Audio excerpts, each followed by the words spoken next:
All right, everyone. Welcome to episode 28. Very excited about this conversation. We have Liv Cooke with us today. For those of you that have not been following, or if you're new to the series, this is transitioning to life after sports. We are speaking with National Hockey League, NFL, NBA, Olympians Team Canada. We've got Liv, who's in the UK, it's known as football, but here she's soccer, but a 7-time world record holder. 7, right? It's 7. Yeah, 7 Yeah, now. perfect. And she is coming on to share us about her journey through soccer and where she is today. But I'll give her a quick intro. So she started playing football at a young age, having grown up with her 2 older brothers, Jack and Sam.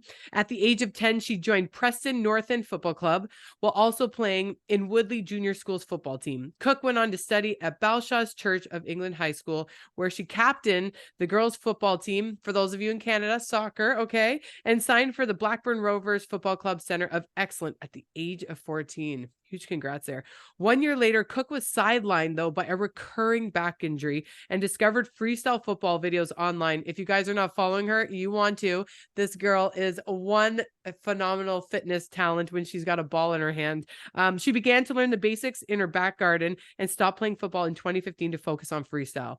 In 2016, at the age of 17, she left Runshaw College early to pursue a career as a professional football freestyler.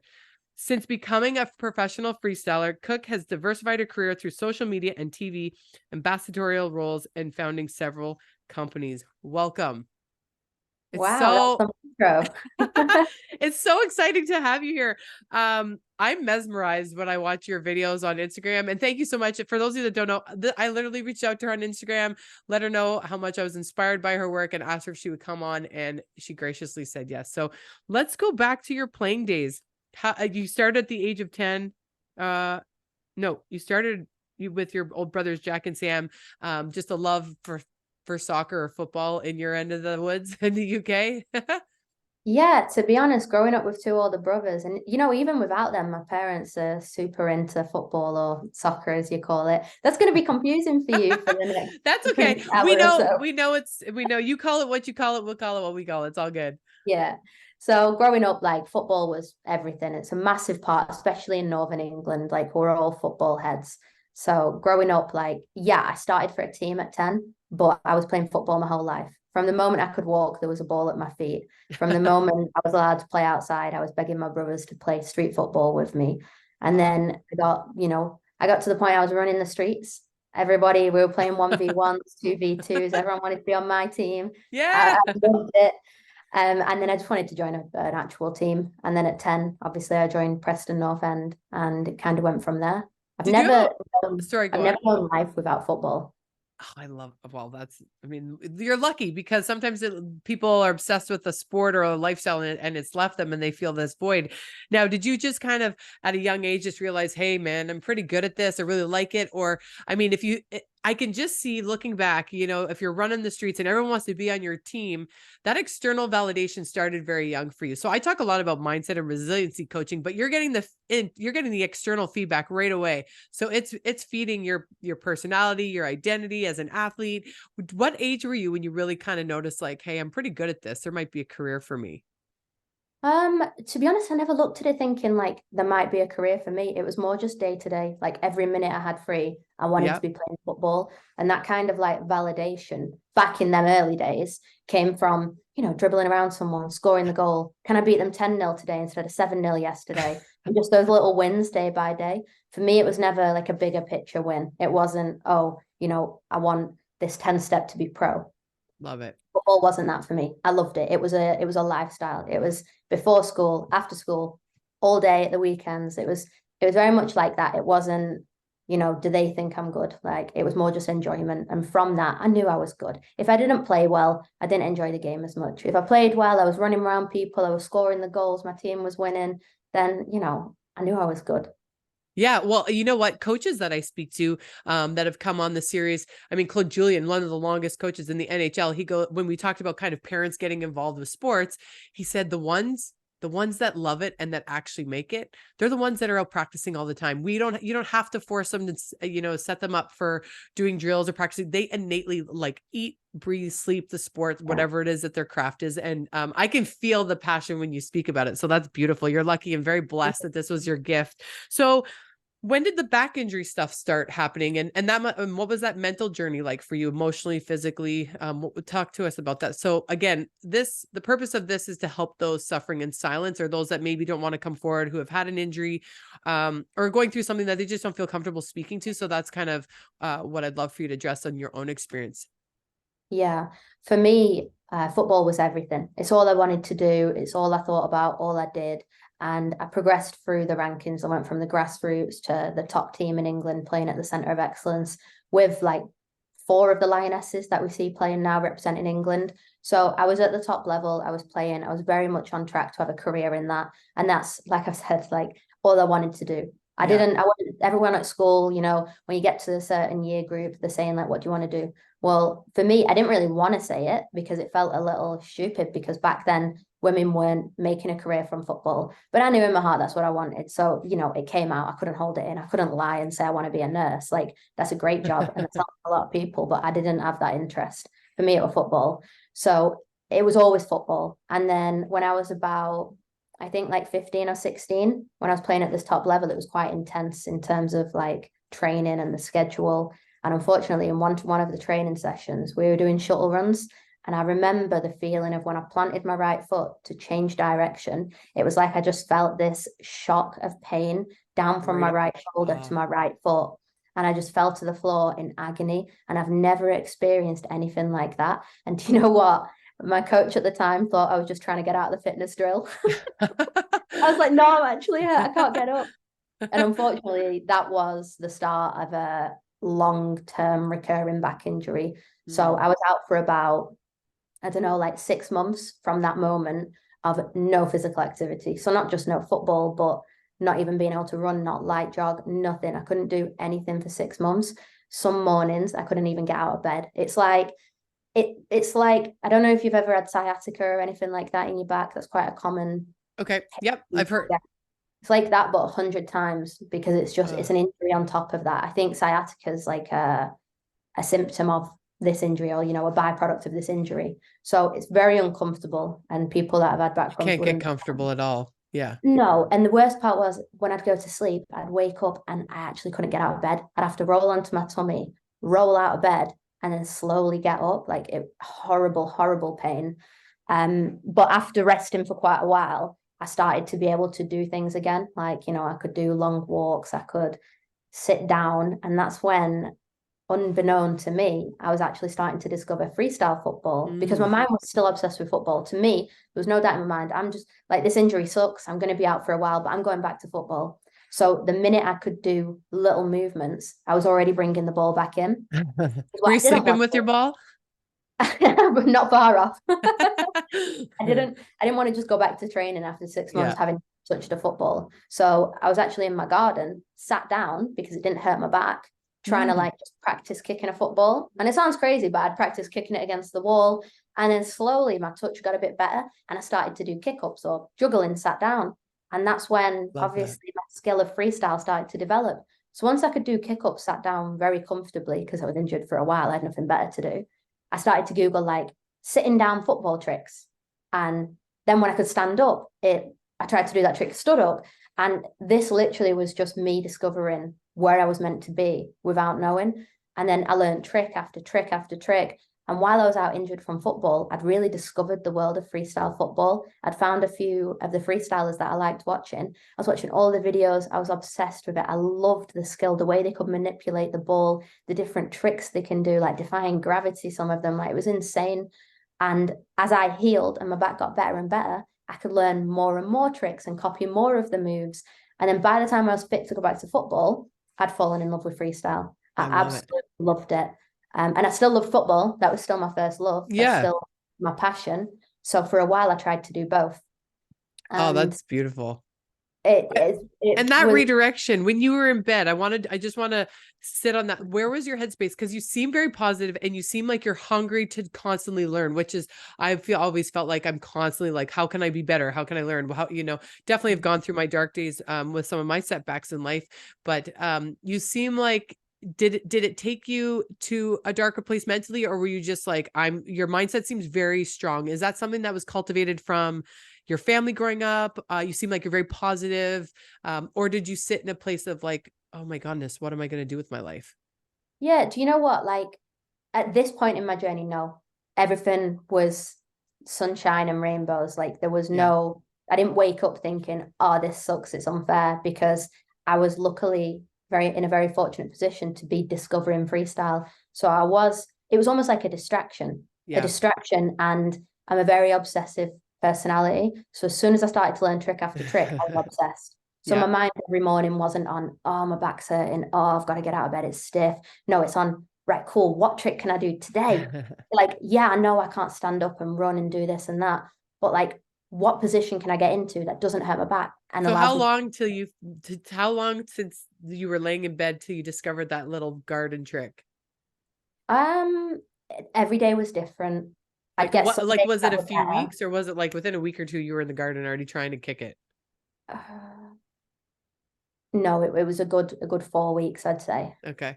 Very But cool. like it's still like I could, there were a lot more tricks. It really did depend. Like I could wake up on the Monday and not be able to get out of bed, and then I could wake up on the Thursday and my back feel okay until I take a wrong step.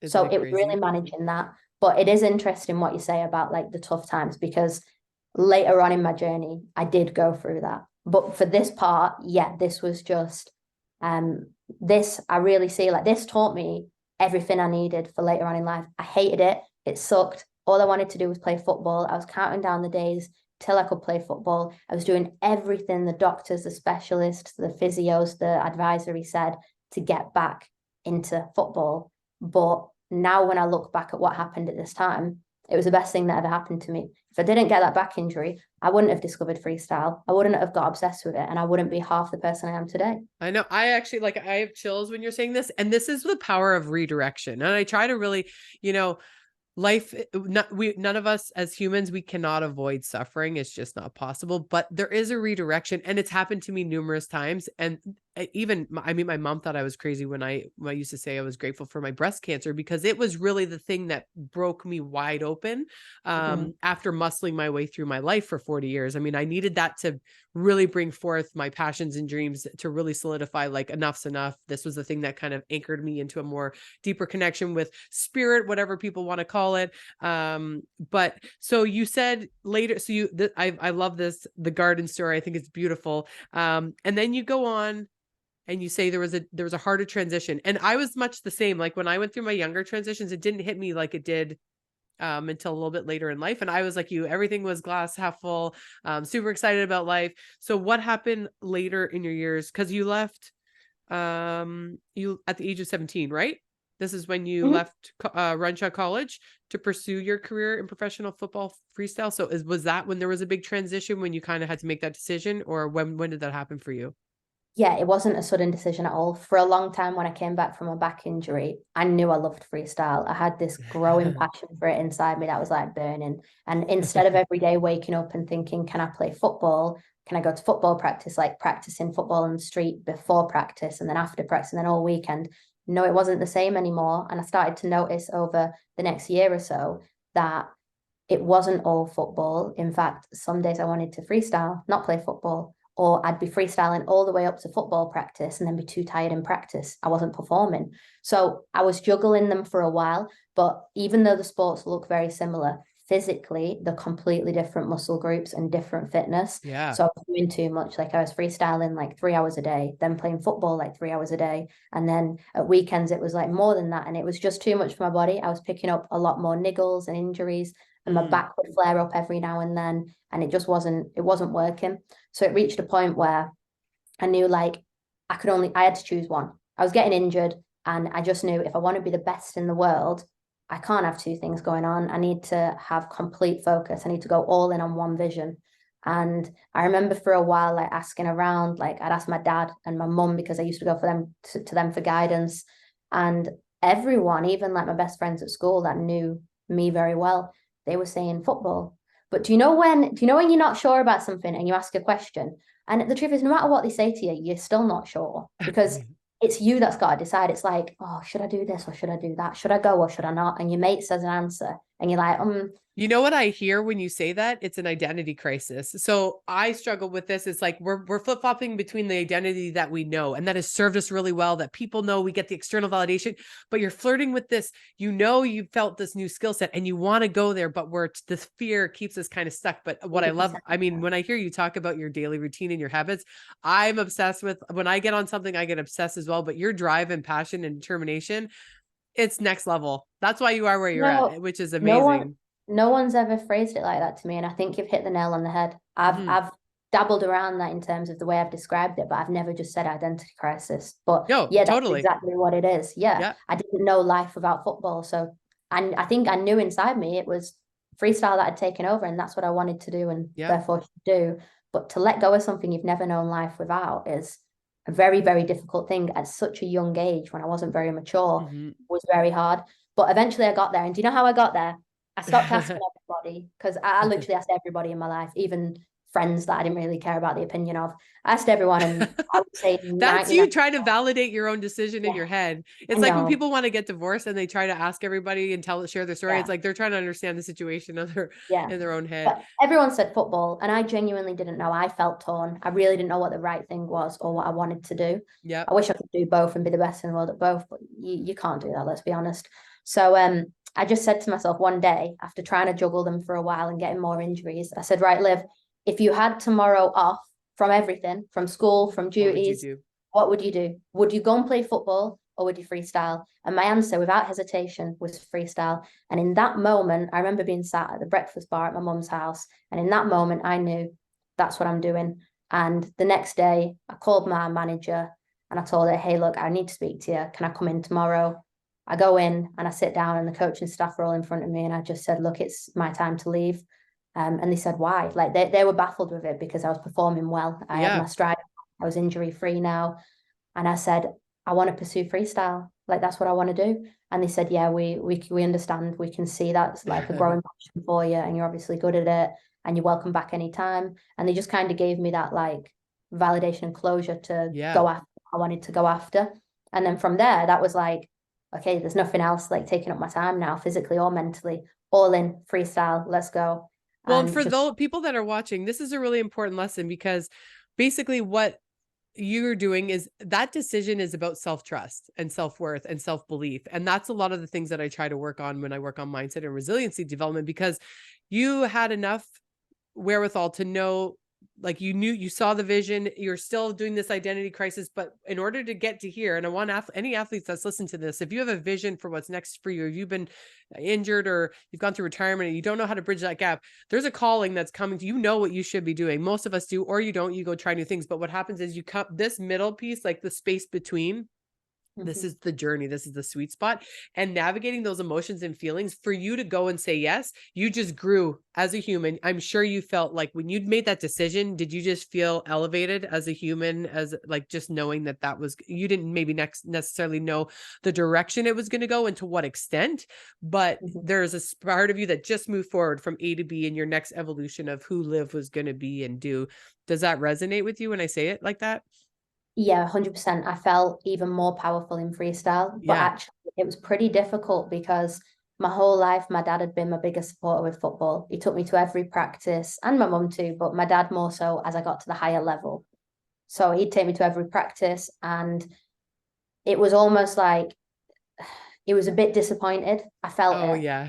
So he took me to that meeting when I needed to tell the coaches I was quitting. And the whole way home, we didn't talk. And I just thought like, oh, he's so disappointed. And it felt like he was angry. He wasn't. And he never said anything bad. He said, I'll always support you with what you want to do. But I could feel it. And we didn't speak the whole way home. I was upset because I wasn't just leaving something that I didn't know life about, but I was losing all my friends. Like it was a family. We used to train it's like a mourning process. A lot of people don't realize that. And your parents are invested, right? They do. They've coached you or taken you to practice, or they're invested in the dream as well. And it's tough when you, like, I remember when I started my speaking career, my there were some people in my family, without naming names, that kind of were like, who are you to be a speaker? But I've had this calling since I was very young. And I've been pursuing it and watch how it just unfolds, landing a TED Talk and now paid speaking gigs and stuff like that. And that's that drive that no one can see the dream besides you. And your parents only saw the dream that they knew and they had, but they don't know the internal conversation. And that's why I always push my friends and family and clients like that. There's an internal nudge for a reason. And I'm so grateful. And you probably taught your dad, like, I would love to know the conversation now based on where you're at with him. Have you talked about that drive home? Well, yeah, that's the thing. Like at the time, it was more realistic to become a pro footballer. I was on track. Okay. I was probably 2 years Okay. out from a The pro safe way, contract at the the top team. predictable, safe way. Yeah. Everyone could see it, and everyone that knew me, was close to me, knew this is all I'd ever wanted. I loved it. So it wasn't as though like I'd fallen out of love with football Yeah. and they thought, oh yeah, she doesn't love it anymore. Her heart's not there. She needs to do something she loves. No, I still absolutely loved it. And that's why it was really hard. And that's why they didn't want me to give up, because they knew I loved it. So they couldn't understand why I'd give up something I've worked my whole life for. I didn't really see like, no, I didn't work my whole life for it. I was doing what I loved and I was on track. I worked hard, yeah, but it was never work to me. So for them to see me just kind of like give that up in the space of 6 months was crazy. And they advised me not to. I ignored them. So understandably, like they were disappointed, because parents just want, in most cases, when you're fortunate enough, they just want what's best for you. Yeah. But the reason that I don't take their advice, not to be rude, I've not taken their advice since I was 15, is because they don't know what's best for me. They want what's best for me, and they may think they know what's best for me, but I've soon learned, like from that one decision that day when I was 17 or whatever, that they don't know what's best for me, because I knew I made the right decision, because I was going with my heart. And I'm really on that now. Like, and that's strengthening your connection to self. Like when you can speak to that voice in your head and you've got a relationship, it's not speaking about like any type of mental issue. I'm talking about when you can really converse with that voice inside and either tell it to be quiet when fear pops up, or say, I got you, we can do this. I mean, that's what I feel like I teach people how to self-soothe and be able to have self-leadership and self-reliance, because when the whole world is telling you no, you still got to say yes. And that's what the universe and your whole world buys into. Who's going to take a risk on you if you won't take a risk on you? Right. And that's what I see when I hear your story. I find it so inspiring. And I love, like, this is even more in depth than what I had known from your bio and just stuff online. So I think this is so awesome. The combination, isn't it? It's like the confidence to know when it's fear talking and you need to tell it to shut up and you need to get on with it anyway, or when it's something telling you no and you need to go journal? Like, do you journal or meditate or do anything that kind of keeps you, or you just had just this grounded knowing inside? Yeah, there's stuff that I do for sure. I don't do the traditional meditation. But I found ways of, I'm very self-aware, and that's just through studying and everything like that, and really listening to myself. And I think when you go on a journey to become the best in the world at what you do, you unlock skills like your self-awareness, your confidence, eliminating fear, stuff like them, important life skills you hack to a level that most people can't even comprehend. And you find ways that work best for you. So if like I'm feeling quite overwhelmed or something, like if I just need to detach, which I think is like when a lot of people would go to meditation, I'll go on a drive and I'll sing my heart out to a song. I can't sing. Tell me what song. What's the first song that you sing? A mix. I could do a bit of Beyonce. I could do a bit of Drake. Mix it up. I love it. But then I also understand when my body actually doesn't need that and it needs to go and work out super hard. So it's about like understanding your own triggers and how to handle them. I think I'm sure you'll know that even better than me. But yeah, these are a lot of things. There was a lot of things that I had to learn to get to where I wanted to get, because now I'd quit football.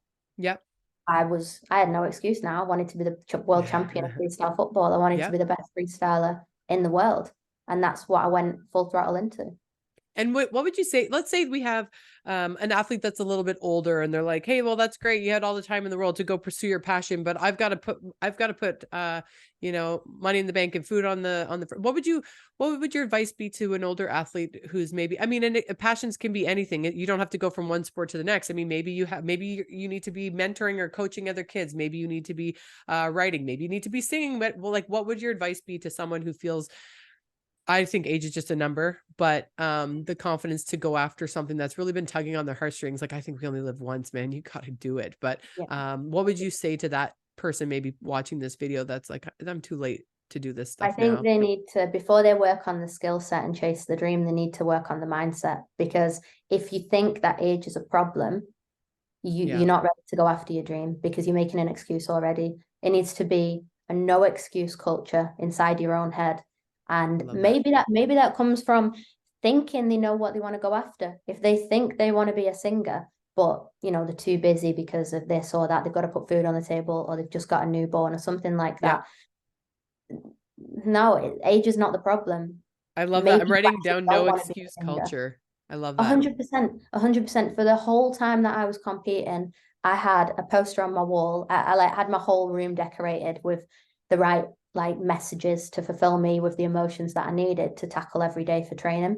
And the main one was I'd wake up and I had this big poster in front of my bed. First thing I see when I wake up, excuses don't build empires. So how the hell can I wake up, look at that and think, oh, I can't bother training today, or I'm busy, I need to make money today, I can't train? No, it's an excuse. I love that. You want to be a singer, you want to start a business, you want to be the best freestyle footballer in the world, you want to get paid speaking gigs, you want to talk on TEDx one day. No one cares how old you are. In fact, it's more impressive if you're older. Yeah. It's like more people are going to get behind you. More people that are holding themselves back and blaming age will get behind you because they're seeing something in you. So it might even be easier to make it. I don't know. I don't think anyone necessarily has it easier or worse. I think if you really want something and you really mean that when you say it, you will find time. And you know what's funny, when somebody does, and that's why I'm so obsessed with personal development and mindset growth and development. Because when you say your goal, I can tell there's no back chatter in your head. You can tell when somebody says they want to do something, but then when they question themselves. Have you ever experienced that when someone's trying to share a goal with you and it's like, you don't even believe yourself, so I don't believe you. But that's the gap that we're trying to help people cross. And it seems like you had that. It is an interesting one. And look, I think it's important that I remind myself that a lot of people just do things for fun. Their goal is to have fun out of something. There's a lot of freestylers that, might be top 50 in England or top 50 in Canada that just freestyle to have fun. They don't want to be the national champion or the world champion. And I find that very hard to comprehend, but I have to remind myself that because they lie to themselves and they lie to me. I've had so many freestylers come up to me and say, I want to do what you did. I want to be world champion. Will you coach me? And 100%, I would love to coach someone to become world champion. But unfortunately, they tell me one thing and then they don't train for a week.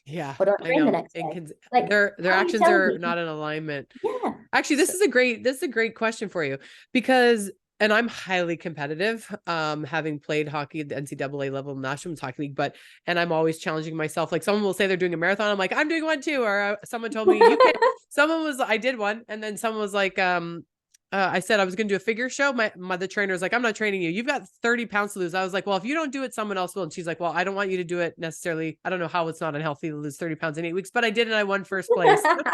Check it off. So I'm highly competitive.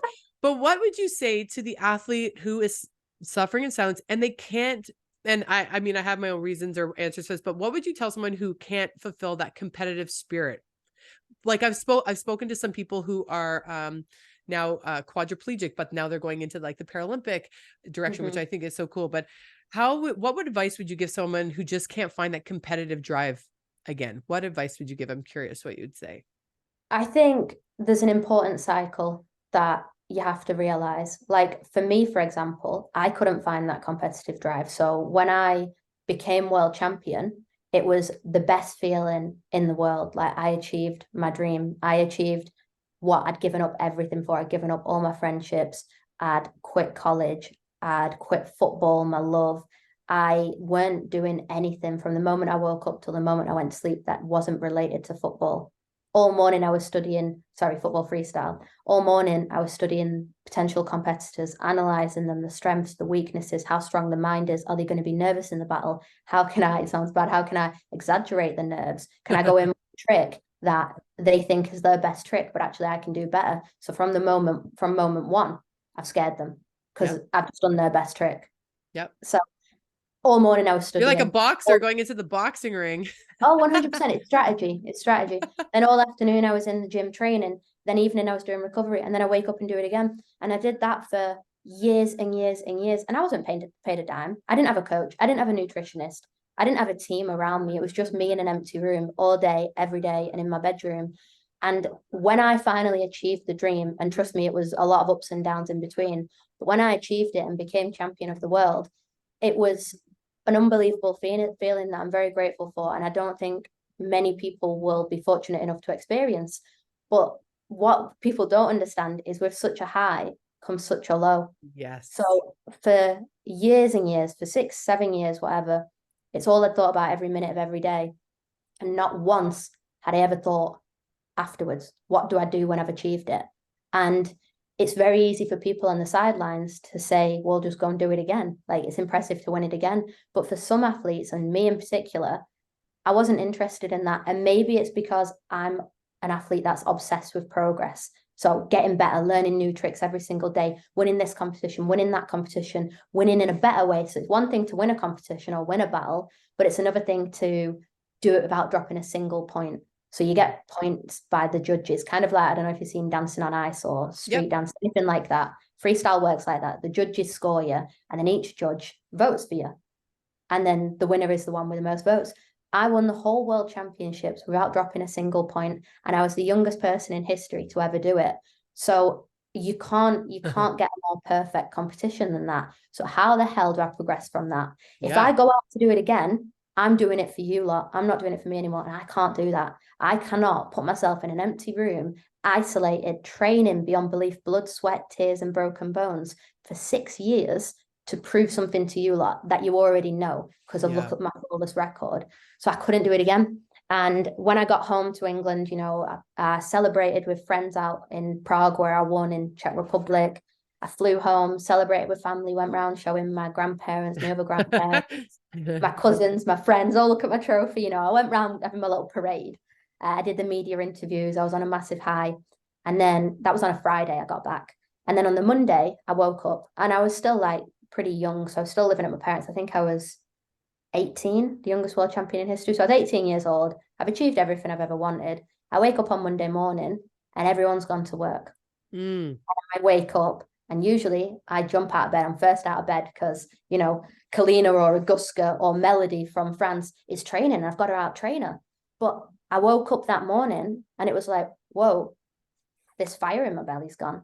I have literally nothing to wake up and train for. That I don't need to go to the gym. I've done it.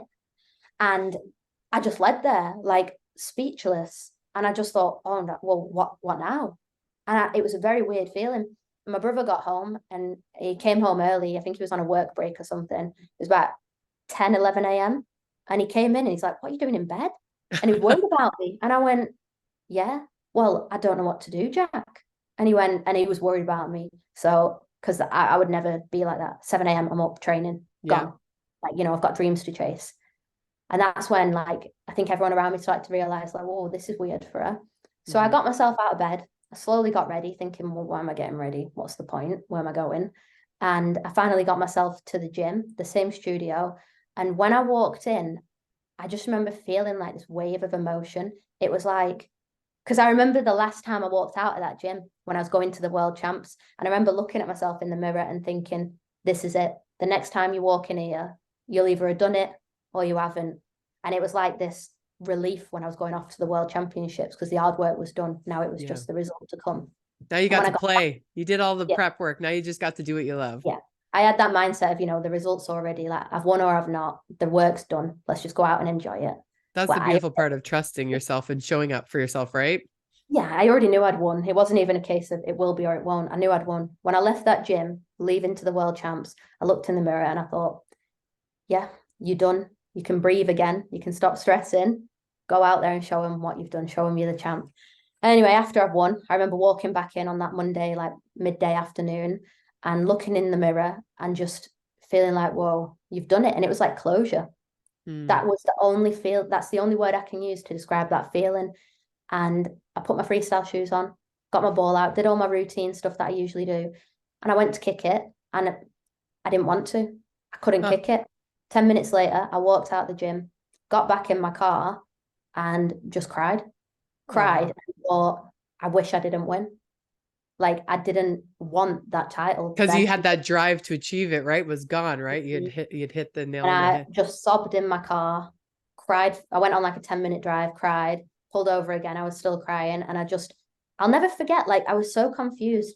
And I even thought to myself after I cried, like, are you being ungrateful? You've got everything that you want. You've got a nice car at a young age. You've got a world title, the dream that you said you'd give everything for, that you gave your life for, you've got. And you're crying and wishing you didn't have it. What's wrong with you? And the truth was, like, I didn't know about this, like, feeling of what next, because athletes weren't talking about that back then. So I started like researching stuff and I couldn't find anything. And I thought, I'm not right. I'm ungrateful. But the truth was, like I said earlier, I'd thought about every single step. I was so meticulous in my plan. I predicted the semi-final, the final, the trick I'd use to beat the girl. I was psychotic to it. I was obsessed. I knew every single detail of all of them freestylers and every single detail about myself and what I was capable of. But not once did I ever even think about afterwards. And fortunately, some athletes do want to go back and win again and again and again. Unfortunately for me, or fortunately, on how you look at it from what I've done since, that wasn't my journey. And it took me a very long time to realize, and I guess to get back to normal, because it was about 3 days of feeling like crap and wishing I didn't win and just crying. Like, it was literally like someone died. It was like I died. Weird. I believe it though. Yeah, I don't know how I would have ever got out of that, because I They didn't say know. to the height of which you feel happiness is to the depth of which you feel sorrow. And that's why your sorrow was so intense, because the high of the high of the high that you felt, that's the depth of what you can't, like, if you've only experienced this much in your life of highs, the low is only here. But if you've done this, that's why your low is so low. Crazy. And then it's like, how do you show up for yourself again, right? To come back. Yeah. I was very lucky as well that through my journey of becoming world champion, I'd like inadvertently grown a name for myself, literally just by posting like training clips on Instagram. I wasn't making content with the purpose of entertaining people. I was putting my training clips out there for feedback from the freestyle world that followed me, so I could get better and better, because it's like a little community. It's lovely. But I'd grown a bit of a following, and I got a call 3 days later, and UEFA, who are like the European body of football, soccer, they called me and they said, hey, we want you to come to Switzerland and do an advert. And that call felt like it saved me, because it was like, I've got something to do again. I've got a purpose. And I went on set and we were filming for like, I don't know, 3 weeks. It was crazy. We went to like the top football pitches in Europe, the top 7. And I became an ambassador and stuff. And every day I'd wake up on set and we'd have a busy schedule. Like, the producer would hand me a schedule. He'd be like, right, we're filming here 7 till 10, then we're having lunch, then we're filming here 6 till 8 or whatever. And they don't know, even to this day, how much I needed that, because I had such a schedule. I had a militant schedule for my training. And when I'd won, there was no point in that. So I was just sad. It was just a horrible few days. And then they gave me a schedule, and that You should write them a letter and tell them. I bet you that'd mean a lot to them. Well, if they read my book, I'm going to send them No, I book. haven't. And I'm so sorry that I haven't. No, not you, UEFA. I'll have to tell them to read my book. Oh, there you go. But yeah, no, they really did save me, because they don't even understand, like, if it was just a 1-day gig or something, but it wasn't. They gave me like structure. They gave me like, it was just that structure of training. That's the biggest thing with athletes, is the structure piece. It's like going from, you're basically just have to show up and play the game you love, and everything else, down to the chicken parm that they serve you before games. My teammates and I, we cannot eat chicken parm anymore. But yes, the structure is like, I always tell my athletes that I'm working with, start with structure. Just a little routine, even if it's just like a walk. If you feel like, if you've really, because some athletes have a body dysmorphia and they've trained for 6 hours and then they put on all this weight, right? And they're like, oh yeah, where's this athlete that I once was? Crazy. But that's another conversation. But that's super special. And I'm listening to you and I'm thinking, this is exactly what so many of us go through around the globe. And I'm so grateful that you're sharing your story. It's crazy. I didn't know this was happening to other people. So now when people, like, when you messaged me about this podcast, I was like, of course I'll come on and talk. It's so important that other people know, if they're in that position, it's normal and you can come out of it. All you've got to do is go back to the start. I see it like a cycle. So I discovered freestyle because I had an interest and I pursued it with like a clean heart. I didn't think, I'm going to make a career from this. No, I was interested in it. I dove into it. I was passionate about it. I put the work in. I achieved what I wanted. And when you get to that achievement, if it's not your time to carry on, Like, it wasn't mine. Yeah. Don't try and force yourself. Don't be mad at yourself. Don't think like you're being ungrateful or something. No, it's just time for you to go back to the start of the cycle. So then it took a long time for me to realize all of this, like 12 months, because like I said, I was away with UEFA for 3 weeks. They gave me structure, they gave me a schedule, and they just made me happy again. They lit the fire inside. Yeah, I had a purpose. But then when I got back home from that, what again? I had nothing again.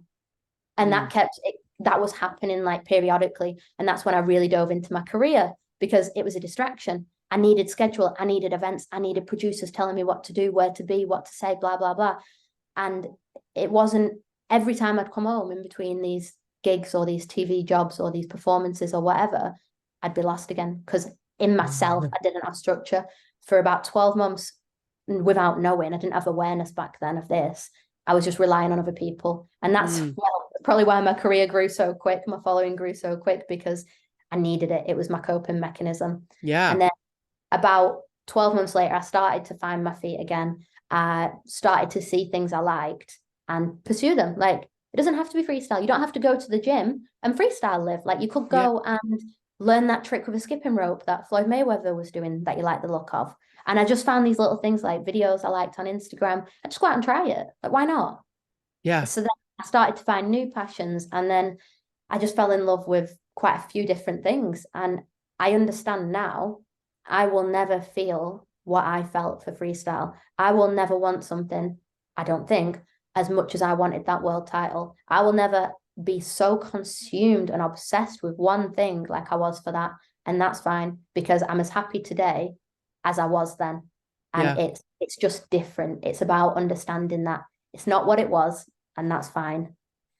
Well, I think what you've done is you've learned how to fill your emotional bank account. So a lot of people walk around emotionally bankrupt and they're looking for other people to put in the deposits. But because you've developed this ability to be self-aware and do the work that you know you need to do for yourself, to show up as yourself. Like in the beginning of the interview, you said, I know when I need a hard workout. I know when I need to go on a drive. So you understand your triggers, you know where to set boundaries, or you know when you need maybe to call a friend, go for a drive. So that awareness turns into self-observation, which turns into self-love, and then it turns into self-mastery. So I would say you've achieved those steps along the way. And what's beautiful is now you know how to self-soothe, which is exactly kind of what it is that you're doing. You're able to decrease the anxiety, the fear of the unknown, any depression or lack of competition. You're happy just being present. And that's what you've achieved through. Like, I love listening to your story. You're a great storyteller, by the way. Lots of great I don't energy. think I word things as well as you. When you say it, I'm like, yeah, that's right. Nail on the head. No, but I can see how it all connects, and it's really beautiful. And I'm so grateful that you took the time to come on. Before we wrap it up, so now you're doing obviously social media, TV, and you're founding several different companies. Where can people find you? What's next for Liv? What's next? That's a good question. You can always find me on my socials doing new things. And that's the thing, like, I'm always doing new things. Like I said, I understand I've not got one thing that I'm obsessed with, but I think to be great in anything, sport, business, just life, personal development, self-mastery, it takes an obsession. Like, to become world champion at something, you've got this thing inside you, and I don't know how to word it. You'll probably be able to do that. But there's like this, it's like, I see it like a ball that bounces around on fire, and it's like it's a blessing and a curse, because it's amazing. It's what can make you a world champion. It's this, having this obsession, like, you want something and you go after it. You forget about everything else. You're all in without blinkers. Like, that's what you want. And for people around you, that needs managing, like to have like a family life and things like that. Yeah. But to achieve what you want, it's great.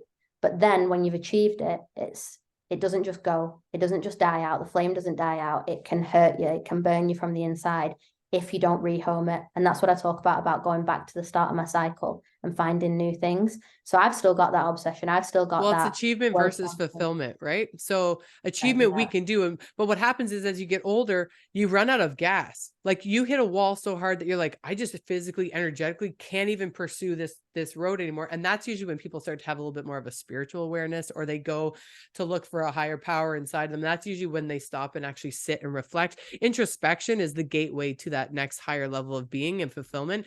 But as a high achiever myself, like I went on triathlon, hockey, like I would do anything. Someone gave me a challenge, I was like, okay, I'll do it, and I'll win. And I always told myself I'll win. Yeah, that's that obsession that I talk about. It needs rehoming. You have to find the little obsessions to keep yourself sane in a way. And when you say you're just as happy now as you were then, it's because you've learned the art of fulfillment.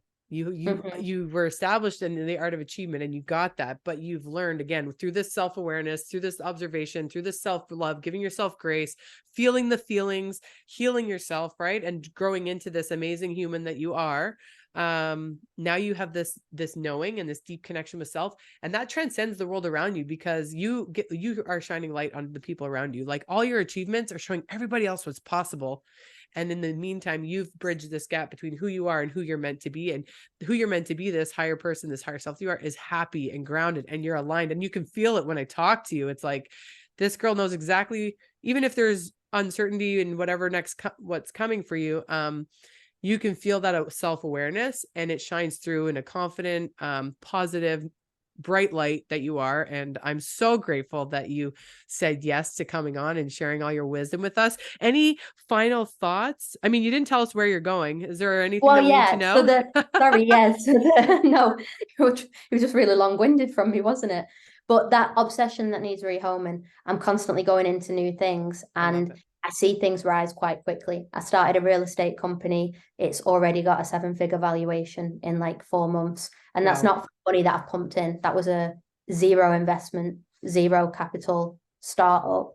And it's reached that level because I've put that obsession in there. And I took everything I learned from my journey to becoming world champion, applied it to a completely new industry where, to be honest, it was kind of hard coming in a young girl. Working with builders and construction, they don't really take you too seriously. They think, oh yeah, we can rip her off. And then I'm like, I know. You're like, let me take out my soccer ball and kick you with it. Literally. So I'm constantly taking this like obsession and rehoming it. So real estate's been a massive one. I absolutely love that in England. It reminds me a lot of freestyle. When people ask me that, why real estate, is it not boring? It's like, no, it's like freestyle. You can learn something, and there's always something new to learn, and there's tons of different strategies. And the way I see the numbers in real estate, I have no emotional attachment to it. It's not money. Like it is money. Don't get me wrong. They're numbers that do mean money in terms of people, money in the bank or profit. But to me, them numbers aren't like that. They're not. I don't see them as money. They're a game. They're like the scores that I used to get from judges, the points I used to get in competitions. And every single deal, every single project, I want them better and better and better. And I want to be the best developer in the country. I want to be the best deal sourcer, the best project manager. That's why people want to work with you, because of your head, your mindset, your work ethic. They know that you're going to deliver on your promise. Even if you're coming in green, they know you're going to be the best in the world. And that's why you're probably as successful as you are. So it's going very well. And yeah, that means more to me than anything. And people often think, in real estate, you can get ripped off and things like that. Don't get me wrong, it's very easy to go wrong, especially if you're trying to invest without a solid team behind you. But that's why, it's growing so quickly. I love it. And it's that obsession in me. To me, that it's not money. I don't care what they're paying me. To me, what's the name of your book? Does it talk about this in there, or? No, so my book, interestingly, ends on me talking about that going back to the first cycle. Okay. And it talks about how I've become the best athlete in the world at my sport, but I want to show to these kids, because I have a lot of young people that follow me, and I'm always saying to them, like, dream big, you can do anything if you just put the work in. But it's one thing to say it, like anyone can say that to a kid, but it resonates with a kid if you're telling them they can drive the dream car while you're sat in their dream car. You can make that 7-figure company while you own a 7-figure company. You can be the best freestyler in the world while you're the best freestyler in the world. Yeah. And that's how it ended. And that's kind of where I am today. What's it called? The Way to Win by Liv Cooke. The Way to Win. I love it. I'm going to have to get it. I apologize for not knowing that. We connected so quickly and got on here so quickly. I didn't see that there was a book. I'm actually working on one too. I've got lots of stuff to chat with you off camera, but you are such a breath of fresh air.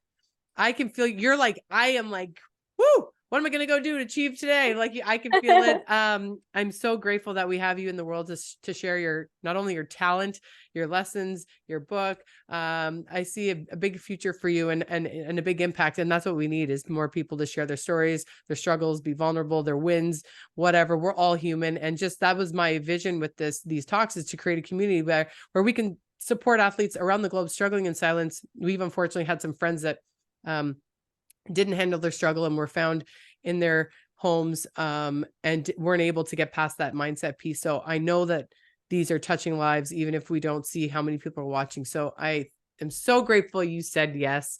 It's been a pleasure speaking with you. Know that I'm going to message you when we're off of this. Honestly, I think you're amazing. Like what you do in the concept of it and your delivery of it, the way I'm just speaking to you now, I can see that it goes so much deeper. What you're saying is just the surface level of your knowledge and your understanding, and not just your awareness of yourself, but other people. Like I know you get from just speaking to me. So it's very important. And I think it's amazing, like what you're out there doing. And I'm very grateful because I know if there was somebody like you out there doing what you're doing now, back when I needed it, it would have helped me a lot more. So the fact that you're doing this now, I think, is incredible for all the athletes that will come to need in this. Oh, well, thank you. I am writing a book to help athletes transition to life after sports. So we'll see for that, but thank you so much, guys. Liv Cooke, what a pleasure. What a conversation. This has been one of my favorites. No offense to anybody else that I've interviewed. You're such a bright light. Thank you so much. Episode 28 on transitioning to life after sports. Stay tuned for our future guests. And it was such a pleasure having you.